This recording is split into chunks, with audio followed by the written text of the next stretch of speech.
Podcast बोले तो नावा का रेडियो सुन रहे हैं आप। और मैं हूँ आपकी दोस्त और इस शो की होस्ट पायल विशाल, जिसमें आपकी कहानी दुनिया तक लाएंगे हम। So join us on our journey of discovery and be a part of something special. आप सभी दोस्तों को नावा नमस्कार। मैं हूँ नावा की रेडियो की होस्ट और आप सभी की दोस्त पायल विशाल।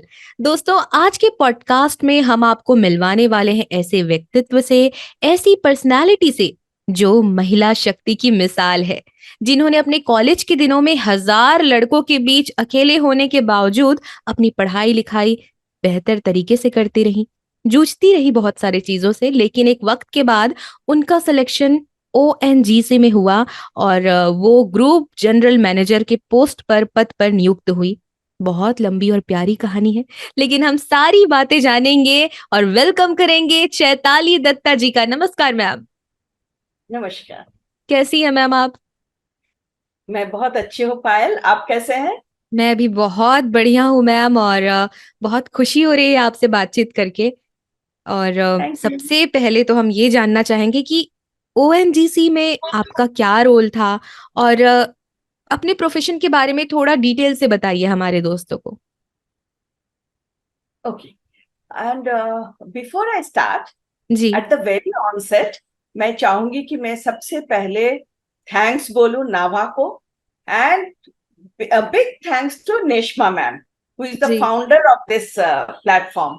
एंड कोई भी प्लेटफॉर्म का चार कॉर्नरस्टोन्स होते हैं, जी। एंड मेरे को लगता है ये जो प्लेटफॉर्म है नावा का, इसका हम्म। चारों कॉर्नरस्टोन इस नेश्मा मैम है। तो बिल्कुल। उनको मेरी बहुत बहुत thanks for giving me this opportunity to introduce myself in such a big platform. ओ। एंड आपको भी थैंक यू, थैंक यू क्योंकि मैम। आप एज ए आरजे आज मेरे को इंट्रोड्यूस कर रहे हैं और मेरे साथ बातें कर रहे हैं, मेरे मेरे बारे में आप जानना चाह रही हैं, उसके लिए भी आपको बहुत बहुत थैंक्स।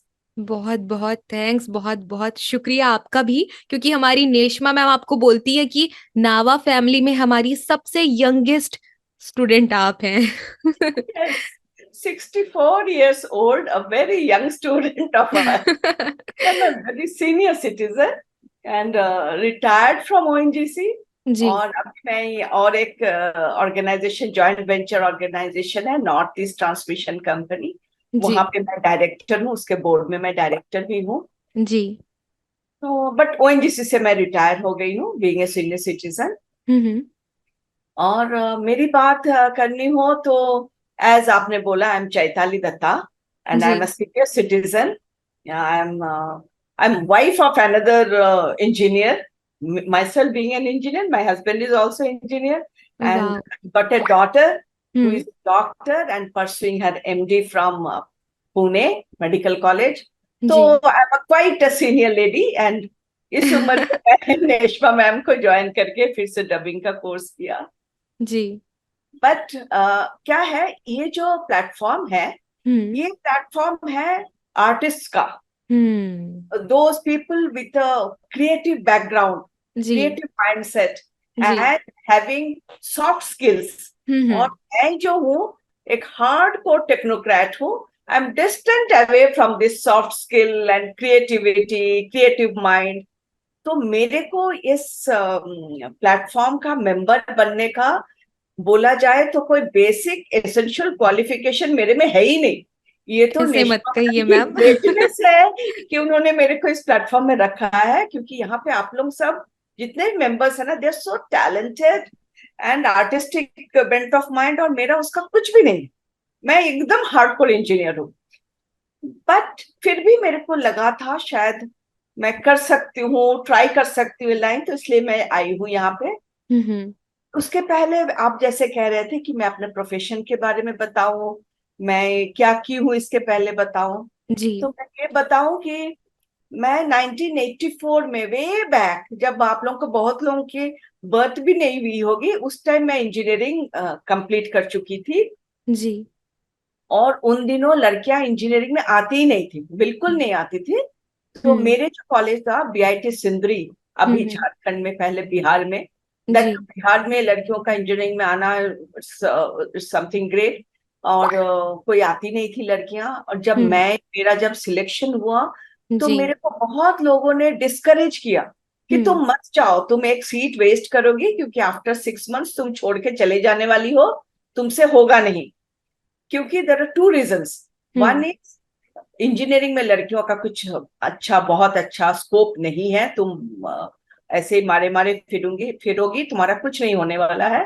हम्म। एंड सेकेंड, जिस इंजीनियरिंग कॉलेज में तुम जा रहे हो, हम्म। वहां के engineering students are very intelligent, very smart, but at the same time they are very infamous for their notoriousness. Oh. बहुत नॉटी होते थे वहां के लड़के, बहुत हम्म। बदनाम हुआ करते थे। तो हमें सब बोले कि तुम हम्म। पूरे कॉलेज में 2000 बॉयज में मैं अकेली लड़की थी। सारे ब्रांचेस, सारी ईयर्स मिला के सारे कॉलेज में मैं अकेली लड़की दिखती थी, कोई और लड़की नहीं थी। But when I joined the college, I found that the students are so cooperative, so supportive, कि उनके इस सपोर्ट एंड कोऑपरेशन के बगैर शायद मैं अपना इंजीनियरिंग कोर्स कंप्लीट ही नहीं कर सकती थी। तो मेरे को ये लगता है कि आज इस इंटरव्यू के माध्यम से अगर मेरे बीआईटी सिंद्रियंस स्टूडेंट्स, पुराने स्टूडेंट्स सुन रहे हो, तो ये समझ ले कि मैं उनको इसके माध्यम से भी मैं अपना थैंक्स कन्वे कर रही हूँ कि उनके कोऑपरेशन के लिए मैं अपना एजुकेशन जो है कंप्लीट कर पाई। ये तो बहुत एंड ही प्यारी बात है। एंड और एक मजेदार बात यह है कि चारों सालों में जी। I was the topper of my branch. All four वाह। Years, every 4 years I was a topper and I was a gold medalist of my branch. हम्म। तो बाद में क्या हुआ, जब कैंपस सिलेक्शन शुरू हुआ, उन दिनों कैंपस सिलेक्शन बहुत ज्यादा नहीं होते थे जैसे आज जी। होता है। हम्म। तो जब फर्स्ट कैंपस कैंपस सिलेक्शन हुआ, मैं कंपनी के नाम नहीं करूंगी, आज हम्म। भी वो कंपनी मेरे को मतलब नाम से याद है। हम्म। तो बीइंग द टॉपर, मेरा नंबर फर्स्ट था, मैं पहले इंटर की इंटरव्यू देने के लिए। Hmm. And before they offered me a seat to take, कि आप हम्म। बैठिए एंड इंटरव्यू स्टार्ट करते, before everything else hmm. They said मैं हम लोग आपका इंटरव्यू नहीं ले सकते हैं। I was just taken aback कि क्यों मेरा इंटरव्यू क्यों नहीं ले सकते। तो उन्होंने बोला हम लोग लड़कियों को रिक्रूट नहीं करते हैं। क्यों? उन दिनों इंजीनियर्स लड़कियों को उन लोग रिक्रूट नहीं करते थे। ओह। तो it was, can you imagine it was what kind of setback I had, कि मैं हम्म। इतना मुश्किल से 4 साल लड़कों के बीच में पढ़ी, मैं टॉप की हर एक ईयर में, और उसके बाद मेरे को बोल रहे हैं कि हम आपको नहीं ले सकते हैं। It was hmm. A real real setback for me, और मैं सोची मेरा इंजीनियरिंग पढ़ना तो बेकार हो गया। हम्म। But then I was selected in ONGC, and पूरे कॉलेज में I was the first student to get selected in any PSU, and that वाह। to ONGC, a great organization. तो उसमें मेरा सिलेक्शन हुआ एंड आई जॉइंड ओएनजीसी। वाह। ONGC में भी ज्वाइन की एंड मैं, मेरी पोस्टिंग हो गई असम में। हम्म। वहां आके देखी मैं, लड़कियां तो थी जी। बट इंजीनियर्स एक भी नहीं थी लड़की, मतलब female engineers there was none. Hmm. तब से मेरी शुरू हुई कि मैं ऑलमोस्ट अकेले अकेले ही सारी जिंदगी, मेरे को अपने डिपार्टमेंट में भी बाद में धीरे धीरे लड़कियां आई, बट उन लोग दूसरे डिपार्टमेंट में गई, दूसरे रीजन्स में गई। मेरे हम्म। डिपार्टमेंट में, मेरे रीजन में मोस्टली मैं अलोन ही काम की। मोस्टली मोस्टली हो सकता है 75 to 80% of my career life I have work alone as a female engineer in ONGC also. ओहो। तो मैम ये मेल ओरिएंटेड जगह पे आप हमेशा काम करती रही, या अपने काम के लिए जूझती रही? मतलब मैनेज करना कितना मुश्किल रहा होगा आपके लिए? कैसे, मतलब कैसे करती थी आप ये सारा कुछ? Payal, this is a good question, and this question has been asked to me by many. So hmm. there are two aspects of this question. Hmm. The first question is कि हम कैसे जूझे लड़कों से। तो हम्म। उसके लिए क्या है, मैं जब कॉलेज में पढ़ी हूँ ना, तभी इतने लड़कों को, and that too youngster generation है ना, जब हम्म। वो उनके साथ मैंने एडजस्ट किया, उनको मैंने, उनके साथ मैं अपने आप को बना के रखी। तो it hmm. Was not a very new thing for me to work amongst boys. Hmm. And दूसरा था, एक था शुरू शुरू में थोड़ा हमारे बॉसेस को भी लगता था कि ये लड़की आई है, कर पाएगी या नहीं, हम्म। तो काम देने में थोड़ा दिक्कत होती थी उनको। But I was very dashy pushy, I was very adamant, I was very outspoken in that matter कि मेरे को ऑफिस में बैठ के काम नहीं करना है, मेरे को फील्ड में ही जाना है। और इसमें तो सारे वेर इन ऑ कि आपको फील्ड में हम कैसे भेजें। But ultimately my bosses agreed, they used to send me in field. मैं फील्ड में जाती थी। एंड ओएनजीसी में क्या होता है, हम लोग ना तेल हम्म। निकालते हैं, not hmm. The tel you see in petrol pump, petrol diesel को नहीं। जी। हम लोग जमीन के सतह के नीचे से, समंदर के नीचे से क्रूड ऑयल निकालते हैं। उसको फिर रिफाइन करने के बाद पेट्रोल, डीजल, कोल्टार ये सब बनता है। तो वो जो तेल निकलता है ना, वो कुएं से निकलता है। तो अच्छा। वो कुएं को जाना, देखना, मेंटेन करना, वो सब काम मैं फील्ड में जाके करना सीख गई थी। ओ। तो और लोग मेरे को कहते कि ये तुम्हारा कैसे है, ये मतलब कैसे किया तुमने। तो मैं हम्म। कहती हूँ कि ये जो आप लोग कहते हो कि कठिनाई नहीं थी, ये हम्म। मेरे लिए चैलेंज होता था। और हम्म। चैलेंज कैसा है, उस चैलेंज को हमने कभी एज ए नेगेटिव थिंग नहीं लिया। मैं हम्म। हर एक चैलेंज को I have taken it as an opportunity, और हम्म। अपॉर्चुनिटी को लिया है। इसीलिए मैं, मेरे को लगता है मैं काफी आगे बढ़ी, बीइंग ए लेडी ऑल्सो। हमने जी। आगे बढ़ा, और ओएनजीसी से मैं age group general manager, and not only that, ONGC में मैं ऑफशोर में, मतलब मुंबई में काम करती थी। मुंबई में क्या है, सारे ऑयल के जो कुएं हैं वो जी। समंदर के नीचे है। हम्म। तो इतने सारे जो कुएं होते हैं, उन कुएं का आप देखो, जैसे हम इंसान हैं, है ना, हम हम्म। चूंकि हम लाइव हैं, जी। लाइफ मतलब जिंदा है, तो हम्म। हमारे तो वेर एंड टियर होता है ना, आज सर हम्म। दर्द, कल लीवर खराब, कल किडनी खराब, कल हार्ट खराब हम्म। होता है ना। हम्म। इसी हम्म। तरह जो तेल के कुएं हैं ना, वो हम्म। भी जिंदा है, लाइव है। उसमें ओ। से हमेशा तेल निकलता है। तो we call it live, because उसमें से कुछ कुछ प्रोडक्शन हमेशा हो रहा है। तो जी। जब कोई चीज से हमेशा प्रोडक्शन होता है ना, तो उसकी भी लाइफ धीरे धीरे खराब होती है, मेंटेनेंस जरूरत होती है। हम्म। ये समुद्र के नीचे जितने बॉम्बे के वेल्स हैं, हम्म। सारे वेल्स का जो मेंटेनेंस है, हम्म। वो मेंटेनेंस करने का हेड मैं थी। ओ। और पूरा ओएनजीसी में सबसे ज्यादा तेल बॉम्बे से निकलता है, ये सबसे बड़ा हमारा एसेट है। और इसके हम्म। जितने कुएं थे, वो जी। सारे कुएं का, ऑफशोर के, समंदर के नीचे के जो कुएं हैं, उसके जो मेंटेनेंस का काम था, उसका इंचार्ज मैं होती थी।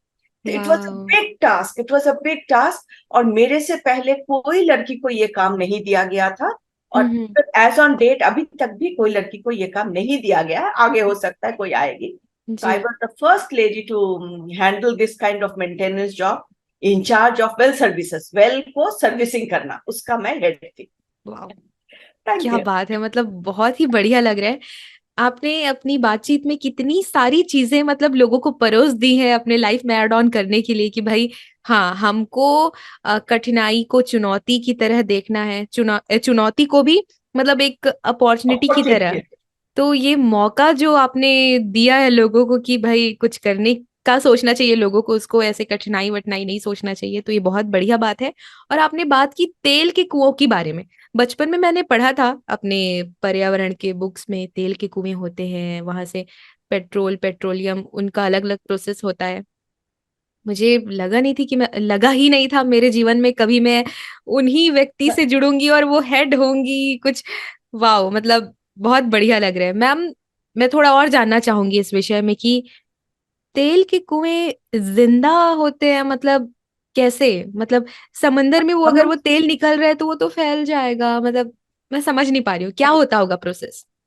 क्या होता है, यहाँ पे मेनली बहुत बड़ी डिपार्टमेंट है, ओएनजीसी इज ह्यूज डिपार्टमेंट, जी। बहुत सेक्शंस। But hmm. मेनली जो 3 सेक्शन होता है, हम्म। पहले हमारे साइंटिस्ट होते हैं, वो हम्म। जाके हम्म। साउंड वेव्स ना भेजते हैं मिट्टी के नीचे, और पता करते हैं। और वो जब साउंड वेव्स वापस आता है, तो वो जी। देखते हैं कि उस वेव से वो एनालाइज करते हैं कि नीचे तेल है या नहीं। तो ये ओ। है एक्सप्लोरेशन, वो चाहते हैं कि पता करते हैं, सर्वे हम्म। करके करके कि हम तेल है या नहीं, या कहाँ पे है। जब हम्म। उनको पता चल जाता है, ये एक्सप्लोरेशन करते हैं, जब ये हम्म। पता चल जाता है कि इस फलानी जगह पे तेल है, तो जी। हमारे दूसरे ग्रुप के लोग, इंजीनियर्स जाते हैं, और जी। वो मिट्टी के नीचे में ड्रिल करते हैं। जैसे आप देखे होंगे कि हम्म। जैसे ट्यूबवेल वगैरह ड्रिल करने के लिए बड़ी बड़ी मशीन्स आते हैं, और ड्रिल कर, उससे भी बड़ी मशीन्स आती हैं, रिग बोलते हैं हम उसको। वो हम्म। रिग से जाके मिट्टी के नीचे कुएं खोदते हैं, और उसमें मोटे मोटे पाइप लगा के उसको नीचे ऊपर तक लेके आते हैं। तो जब समुद्र के नीचे खोदते हैं तो पहले समुद्र के नीचे तक पाइप जाता है, समुद्र के सतह तक पाइप आती है, फिर समुद्र के सतह के नीचे चली जाती है, करीब 2 किलोमीटर तक भी अंदर, 2000 मीटर तक भी वो अंदर नीचे चले जाता है पाइप। और पहले बड़ा पाइप होता है, फिर छोटा पाइप करते करते एकदम ऊपर तक आता है। जब ऊपर तक आता है फिर ये ड्रिलिंग ने कर दिया, ड्रिल करके हमको वेल दे दिया।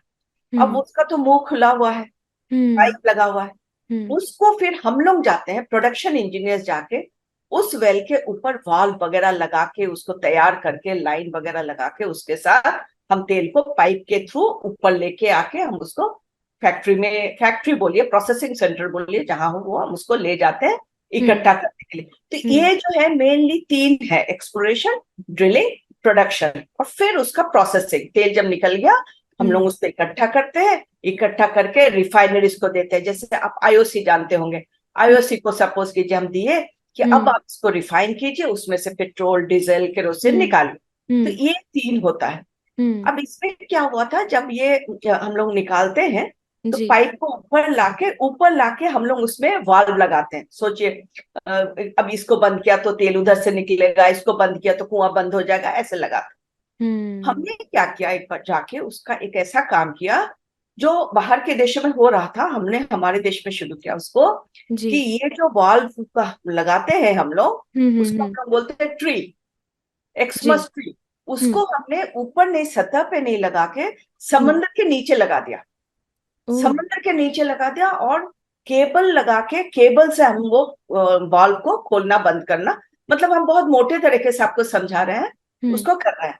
तो वो जो मैंने काम किया उसके लिए मेरे को पूरा ओएनजीसी में चेयरमैन से अवार्ड मिला था। ओएनजीसी का हाईएस्ट अवार्ड मेरे को मिला था कि ये हमने इतना बड़ा काम उसको किया था। 3 वेल में हमने ऐसा किया था कि उसको नीचे बिठा दो, ऊपर में उसका कुछ पता ही नहीं चलेगा कि उसका कुछ है, खाली एक पाइप आ रहा है और सारा सामान उसका नीचे है, समंदर के नीचे। उसके लिए मेरे को ओएनजीसी से सबसे बड़ा ओएनजीसी का जो अवार्ड है वो भी मिल चुका है। क्या बात है, बहुत बहुत शुभकामनाएं आपकी इस अचीवमेंट के लिए कि आपने इतना बड़ा काम किया। जहां एक दिन था जब लोग टोकते थे कि अरे मत जाओ, मत करो, और वहां से लेके यहाँ तक का सफर और आगे भी और जो सफर आपका जारी रहेगा उसके लिए बहुत सारी शुभकामनाएं। बहुत अच्छा लग रहा है ये सब सुन के कि मुझे तो फिल्म की तरह लग रहा है कि मैं कोई हॉलीवुड का फिल्म देख रही हूँ, लेकिन ये हमारे भारत देश मुंबई की कहानी है। ये जान के बहुत ही ज्यादा प्राउड हो रहा है। और वो व्यक्ति, वो व्यक्तित्व हमारे सामने है, वो महिला शक्ति हमारे सामने है जिन्होंने इतना दिमाग लगाया। और वो जो पाइप, वो जो चैनल की आप बात कर रही है, वो समंदर की गहराई में जाके, और मुझे लगता था कि समंदर की गहराई कोई नाप नहीं सकता, माप नहीं सकता, लेकिन आज की टेक्नोलॉजी जो है हमारे विचार से, सोच से बहुत आगे है, बहुत ही आगे। मैम, इतना टेक्निकल काम, इतना वो जो कहना चाहिए जो दुनिया की सोच है लड़कों वाला काम करने के बाद ये आवाज की दुनिया में रुचि कैसे जागी? कैसे आप आर्टिस्टिक फील्ड की ओर आपका झुकाव आ गया? मुझे ये समझ नहीं आ रहा है। यस, पहले ये क्या है, मैं बोली ना, मैं बिल्कुल मेरा आर्ट से कोई रिलेशन नहीं है, मैं हार्ड टेक्नोक्रेट हूँ। लेकिन क्या है, मैं बचपन से ना बहुत एलोक्यूशन कॉम्पिटिशन्स ना, recitation competitions, I am basically Bengali, though born and brought up in Bihar, now Jharkhand. तो हम लोग का वहां पे ना बहुत रविंद्रनाथ टैगोर के पोएम्स का कंपटीशन होता था। So my mother used to send me, और मैं स्टेज में अकेले जा भी नहीं सकती थी। My dadi used to hand hold me, मेरा हाथ पकड़ के माइक के सामने खड़ी होती थी, but I have to participate. My mother was very particular कि हर एक एलोक्यूशन कंपटीशन में यू हैव टू पार्टिसिपेट। वहां से ना मेरे को स्टेज में आने का और रिसाइटेशन का एक नशा आ गया था। And then I used to do dramas also, नाटक में ना I used to play roles. बाद में मैं छोटे छोटे बच्चों का नाटक का डायरेक्शंस भी देती थी। तो इतना ही मेरा था। बट ऑफिस में जब मैं काम करती थी, पता नहीं समहाउ लोगों को लगता था that I am a good presenter, मैं अच्छा प्रेजेंटेशन दे सकती थी। तो हर एक प्रेजेंटेशंस में ना they used to call me कि प्रेजेंटेशन तुम दोगी। मेरे बॉसेस हमेशा मेरे को पुश करते थे कि प्रेजेंटेशन आ रहा है Chaitali, you will have to present. तो हर एक प्रेजेंटेशन के बाद ना मेरे बॉसेस कहते थे, चैताली तुम्हारा मॉड्यूलेशन बहुत अच्छा है, why don't you try dubbing. तो मैं सोचती थी डबिंग मतलब कुछ नहीं है, ऐसे जाओ और बैठ जाओ और कुछ हम्म चल रहा होगा, कोई हिंदी में शायद नहीं बोल पा रहा होगा तो उसका हिंदी में लिप कर दो और वो हो हम्म गया डबिंग। हम्म तो एक बार मैं after retirement, hmm in fact after retirement भी मैं अभी काम कर रही हूँ। मैं एक joint venture organisation North East transmission company है, वहां जी के बोर्ड में मैं डायरेक्टर हूँ। तो जी मैं ऐसे ही मेरा एक एक्स ओएनजीसीएन कोलीग, वो हम्म मेरे घर आए हुए थे। तो हम्म हम लोग बैठ के बातें कर रहे थे एंड वो अभी नाभा के ही मेंबर है। तो ओह, हाँ, तो क्या मैं, उनका नाम सुबोध जी है? यस मिस्टर सुबोध, तो उनसे मैं बात कर रही थी। तो वो अच्छा उनको अच्छा। उस दिन कहीं पे डबिंग के लिए जाना था, जी। तो मेरे घर से ही उनको जाना था। तो हम्म। वो बोले मेरे को वहां जाना है और भाभी मेरे को जल्दी जल्दी निकलना है। तो मैं बोले कहाँ जाना है, तो उन्होंने बोला ऐसे ऐसे। तो मैं बोले जी। मेरे को भी ना बहुत डबिंग का शौक है, क्योंकि लोगों ने मेरे को बहुत चढ़ाया है, मेरे को कुछ आता नहीं। Then he told me about Neshma ma'am. तो उन्होंने बोला आप ज्वाइन कर लीजिए। तो हम्म उन्होंने फिर एकदम से लिंक भी भेजा। हम्म मैंने लिंक में ज्वाइन कर लिया, बट इमिडिएटली क्या हुआ, हम्म आई टू टेक जो अपना ओएनजीसी में जो ग्रेजुएट इंजीनियर्स को रिक्रूट करते हैं ना, जी। उसका जो सिलेक्शन होता है, इंटरव्यू होता है, उसके भी मैं बोर्ड में थी। तो अच्छा। मेरे को वहां से आया कि you will have to come for the interviews. Hmm तो मैं बोर्ड में चली गई हम्म और देहरादून गई। हम्म तो मैं सोचा अब देहरादून आ गई हूँ तो हम्म शाम को तो मैं फ्री हूँ, हम्म यहाँ पे तो होता नहीं है घर में इतने कामों में। तो हम्म देहरादून में चलो मैं यहाँ से तो एटलीस्ट आई कैन ज्वाइन, जी। और ट्रेनिंग है वो भी शाम को है। So hmm then I joined hmm Nishma ma'am का। Hmm and when I joined there, hmm I thought oh my God, ये तो सारे बच्चे हैं, इनके बीच में मैं क्या करूंगी। तो hmm I was very, I don't know what should I say, मतलब झिझक बहुत थी मेरे को। मैं जी। 2 दिन तक तो ठीक से ओपन अप नहीं हुई कि इतने छोटे छोटे बच्चों के बीच में मैं क्या हम्म बोलूंगी, ये सब तो मेरे हम्म से इतने छोटे हैं, कोई कोई हम्म कोई तो मेरी बेटी की उम्र की है। तो but hmm slowly slowly I saw Neshma ma'am was so good. मतलब she slowly took me out of my shell. धीरे धीरे उन्होंने मेरे को इस तरह से बातें बातें करके, और मैं सोचती थी मेरे को जब वो कुछ टास्क देती थी ना कि ये कीजिए, तो मैं हम्म सोचती थी, मेरे को तो करना आएगा नहीं। Hmm but even today I know कि मैं इतना अच्छा नहीं करती थी, लेकिन हम्म उन्होंने ना मेरे को एनकरेज करने के लिए बहुत अप्रिशिएट करते थे। मैम आपने बहुत अच्छा किया, मैम आपने बहुत अच्छा किया। I new in my heart मैं इतना अच्छा नहीं कर रही हूँ, but she was so appreciative of my activities. जी। उन्होंने मेरा कॉन्फिडेंस बिल्ड किया, and that is how I got join with this group. एंड मैं सोची थी मैं एक बार करूंगी एक सेशन, उसके बाद कुछ नहीं करूंगी। जी। But I only was amazed to see that I joined the advanced course also. मैं खुद जाके advanced course भी join कर ली and अरे I वाह। completed the course. But the thing is अभी मैं ज्यादा activity में join नहीं कर पाती हूँ because my mother is very ill. तो मेरी मदर थोड़ी ठीक हो जाए तो again I will bounce back in this ji. group. But that is how I came to this group. But अभी मेरे को करने के बाद लगा there is so much of opportunity in this line which I hmm never thought.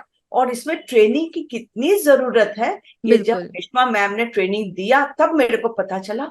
Wow, it has got so many sides of dubbing, मतलब इतने इसमें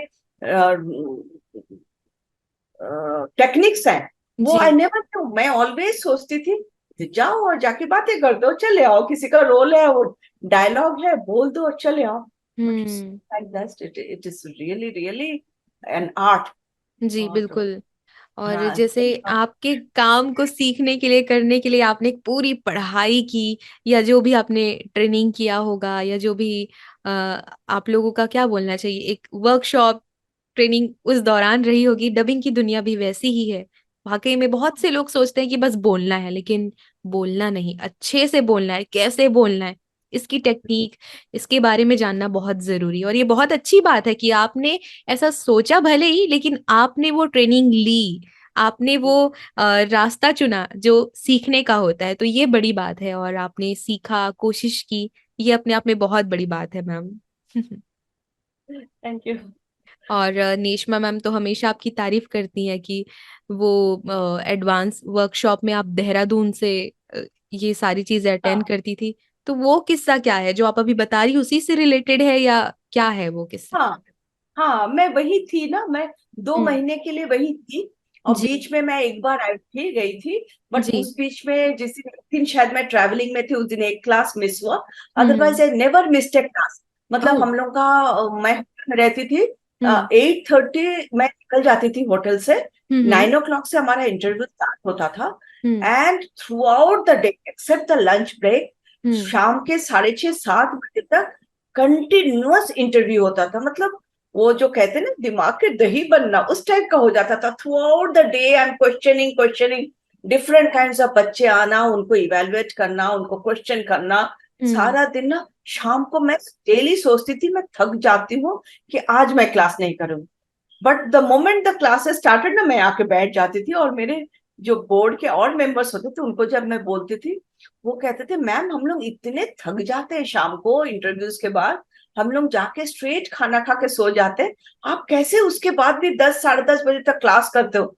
लेकिन वो ना मेरे को इतना इंटरेस्टिंग लगता है। मैं उनको भी कहती कि इनफैक्ट उनके जो गाइड हैं, जो ट्रेन करते हैं हम लोग को, नेश्मा मैम, जी। वो इतना इंटरेस्टिंग बना देती हैं कि हम हम्म। बैठ रहते हैं। In fact there was another colleague of mine who used to every day used to come to my room to take dinner with me, और हम अर्ली डिनर कर लेते थे कि क्लास करनी।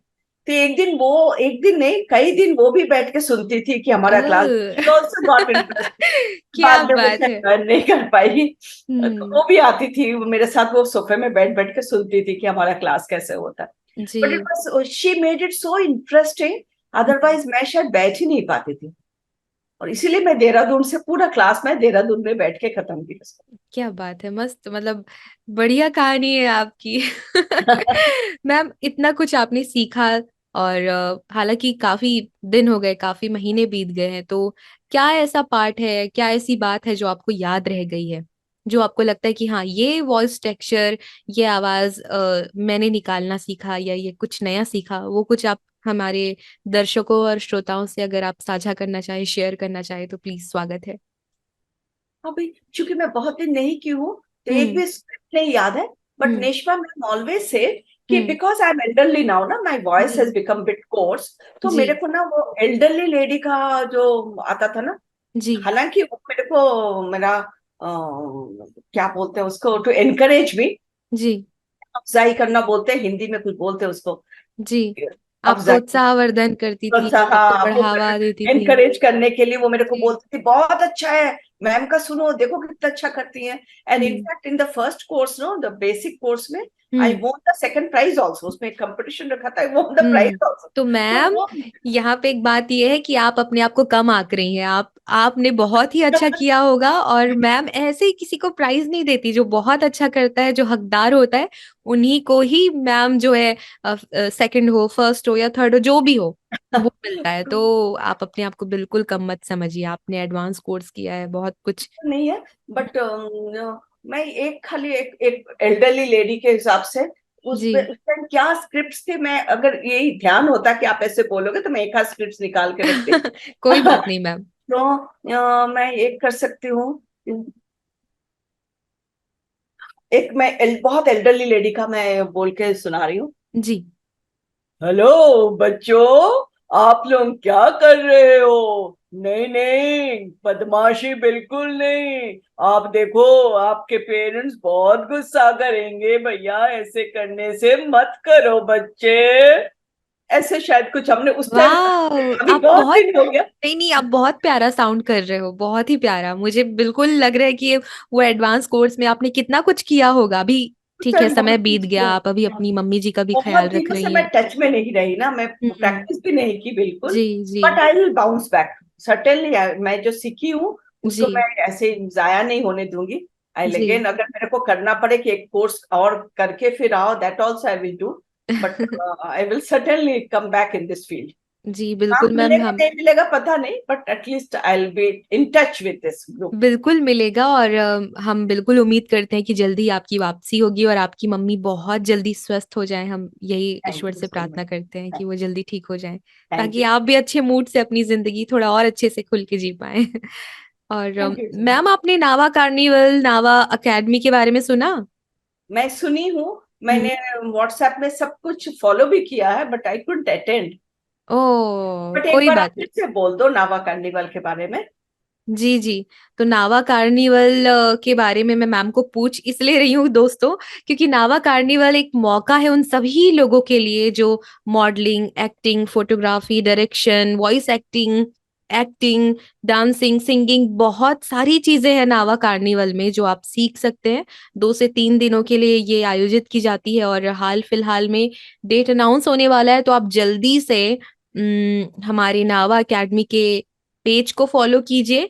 और अभी डेट अगर मेंशन नहीं हुआ है, मुझे नहीं पता ये वीडियो कब अपलोड की जाएगी, लेकिन ये सब सब जानकारी आपको मिलेगा नावा एकेडमी के इंस्टा पेज पे, वेबसाइट पे। तो आप जाइए, सर्च कीजिए नावा एकेडमी इंस्टा में और आपको बहुत सारी जानकारी मिल जाएगी। आप टच में रहिए।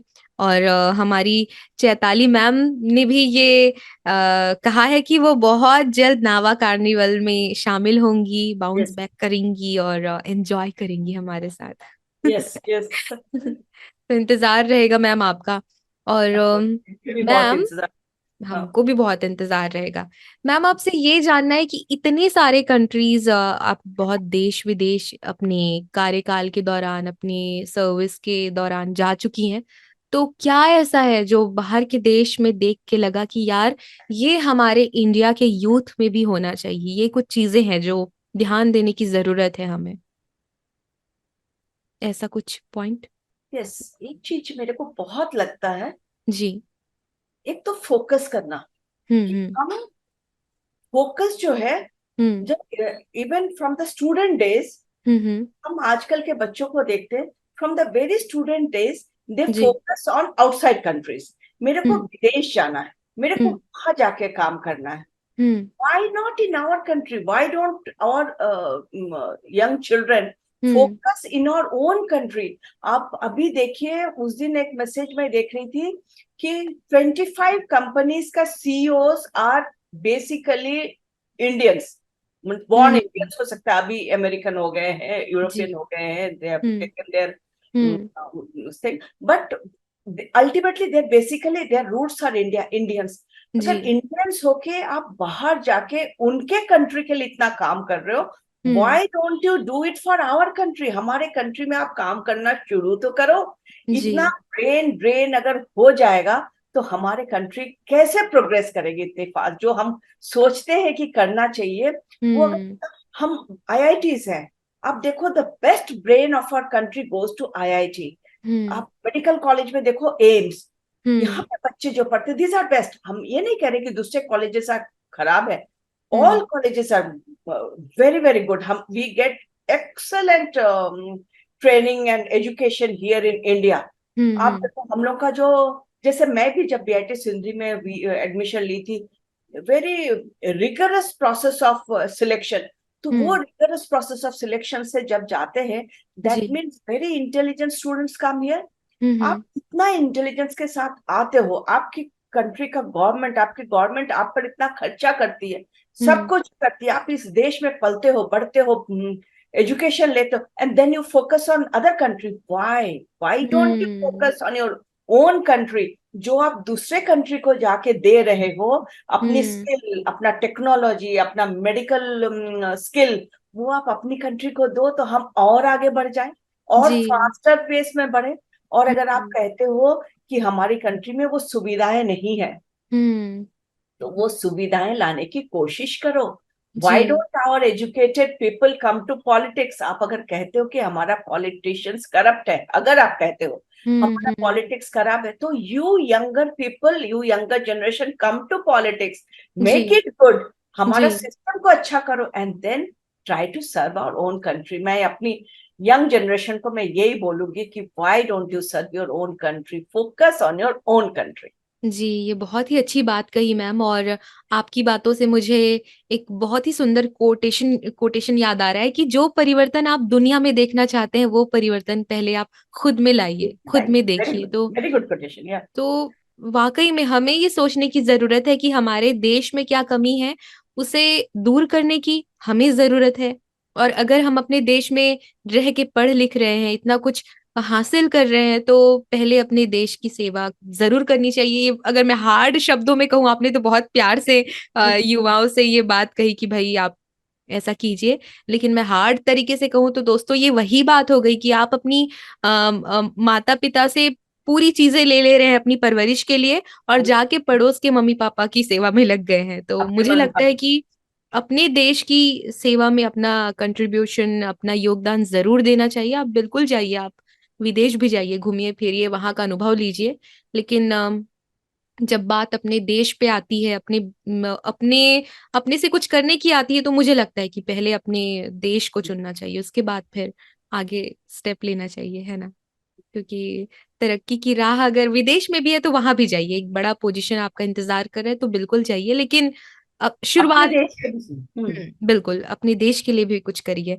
तो ये बहुत ही सुंदर संदेश आपने, मैसेज आपने हमारे नावा का रेडियो सुन रहे दोस्तों को दिया।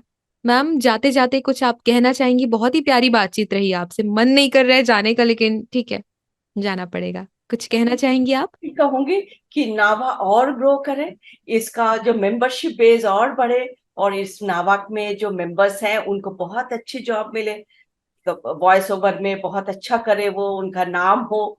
जी, that's all. Wishing all the best to all the members of Nava and Nishwa ma'am को भी। Thank you so much ma'am, thank you so much. और हमारी नावा की फैमिली अभी हाल फिलहाल में 200-250 से ऊपर हो गई है, और ऑनलाइन में तो पता नहीं कितने सारे स्टूडेंट धीरे धीरे और जुड़ रहे हैं। तो हमारी फैमिली बहुत बड़ी हो रही है, और ना केवल आवाज की दुनिया में बल्कि अब नावा एकेडमी के थ्रू अलग अलग कला के जो क्षेत्र के लोग हैं वो भी हमसे जुड़ रहे हैं, चाहे वो एक्सपर्ट्स के रूप में हो या स्टूडेंट के रूप में हो। मैम, बहुत अच्छा लगा आपसे बातचीत करके। बहुत अच्छा तो लगा पायल। बहुत, सच में बहुत अच्छा लगा, बहुत प्राउड फील हुआ कि मैं इतनी क्या बोलना चाहिए, सफल महिला से बात कर रही हूँ जिन्होंने अपनी जिंदगी में इतना सारा काम किया, फिर भी वो एक सीखने के लिए तैयार है कुछ नया। तो ये वाकई में बहुत ही प्यारी बात है, ये गुण हर किसी के अंदर होना चाहिए, जो कहते हैं कि हमेशा सीखते रहो। तो मैम, आप वाकई में नेवर मिसाल, ओल्ड टू सैल्यूट। लर्न। धन्यवाद, थैंक यू। और ये तेल की कुएं वाली बात मैं जिंदगी भर याद रखूंगी। और मुझे लगता है नावा का रेडियो सुन रहे दोस्तों को भी आपकी बातें, ये जो टेक्नोलॉजी वाली बातें एक महिला के मुंह से, वो भी भारतीय, जो हमेशा हम अपनी हॉलीवुड की फिल्मों में देखते हैं, वैसा कुछ काम आप हमारी इंडियन और मुंबई की मैं अ, बहुत मोटे मोटे तरीके से समझाई। जी इंजीनियर सुनेगा तो सोचेगा कि मैडम ने इतना छोटे में इतना बड़ा इंडस्ट्री के बारे में बता दिया, बट मैंने बहुत ही मोटे तरीके से बताया, जी, कि क्योंकि आम लोग भी प्लेटफॉर्म टू समझ टॉक पाए। About industry. बिल्कुल मैम, नहीं हम समझ पाएंगे सब कोई, बट ये ऑयल इंडस्ट्री का प्लेटफॉर्म नहीं है, ये दूसरा जी प्लेटफॉर्म है, इसलिए मैंने बहुत मोटे तरीके से जी, शॉर्ट में समझाया। नहीं बहुत अच्छा लगा। मैं तो जो जो आप बता रहे थे वो शब्द मुझे चित्र बन के दिख रहे थे मेरे मन में, कि यार हाँ, फिल्म चल रही है ऐसा लग रहा था। और मुझे लगता है कि इन फ्यूचर आप पे कोई फिल्म बननी चाहिए, क्योंकि आपकी कुछ कुछ बातें मुझे सुधा मूर्ति जैसे लगी, जो एक जानी मानी लेखिका है हमारी हाँ, वो भारत तो की। और भी बेहतरीन है। हाँ, जी, वो लेकिन तो मैम, मैं उनको हमेशा जहां भी मैं सीता मूर्ति जी का देखती हूँ ना, मैं जी हमेशा उनको एंड मिसेस इंदिरा नूई, जी, ये दोनों को मैं कभी मिस नहीं करती, मैं दोनों को और हमेशा करती हूँ। मेरी लिस्ट में अभी और मेरी क्या, हमारी लिस्ट में अभी चैताली दत्ता जी का भी नाम शामिल हो चुका है। आप भी कुछ वैसे ही है थैंक यू। मैम। बहुत बहुत धन्यवाद, आपसे बातचीत करके सच में बहुत खुशी हुई, सच में बहुत अच्छा लगा। मैंने भी आपको बहुत बहुत धन्यवाद बोलना है, इसलिए कि आप लोगों ने मुझे इतना बड़ा प्लेटफॉर्म में मेरे मेरे अपने बारे में बोलने के लिए मेरे को मौका दिया। तो निश्वा मैम थैंक्स, आपको भी थैंक्स। थैंक यू बहुत मैम, बहुत थैंक यू। अब आपसे थैंक यू। विदा लेते हैं हम, बहुत बहुत धन्यवाद हमसे जुड़ने के लिए। Thank you so much, thank you. Thank you ma'am. तो दोस्तों, अभी हमने बातचीत की चैताली दत्ता जी से, जो कि ग्रुप जनरल मैनेजर रह चुकी हैं ओएनजीसी में, और अभी हाल फिलहाल में एक बहुत बड़ी संस्था के लिए, जो कि ऑयल से संबंधित है, माफ कीजिएगा, जो कि हाल फिलहाल में इलेक्ट्रिक से संबंधित कंपनी में अपनी सेवाएं दे रही है, और आवाज की दुनिया में भी अपने आप को तराशने का काम कर रही हैं। तो दोस्तों, चैताली जी वाकई में अद्भुत अद्भुत मिसाल है उन सभी लोगों के लिए जिनकी सोच छोटी है। उस छोटी सोच को बड़ी कीजिए। ऐसा कोई काम नहीं है जो महिलाएं नहीं कर सकती, बस करने की बस देरी होती है, जैसे हमारी चैताली मैम ने किया। और हमारे देश का नाम वो रोशन कर रही हैं, और उनके बारे में जान के बहुत खुशी हुई। दोस्तों, ऐसे बहुत सारे व्यक्तित्व हमारा इंतजार कर रहे हैं, हम उनका इंतजार कर रहे हैं कि उनकी कहानी आप सब तक लेके आए। तो इसी तरह नावा का रेडियो सुनते रहिए, और अनुमति दीजिए अपनी दोस्त पायल विशाल को, और स्वीकार कीजिए नावा नमस्कार।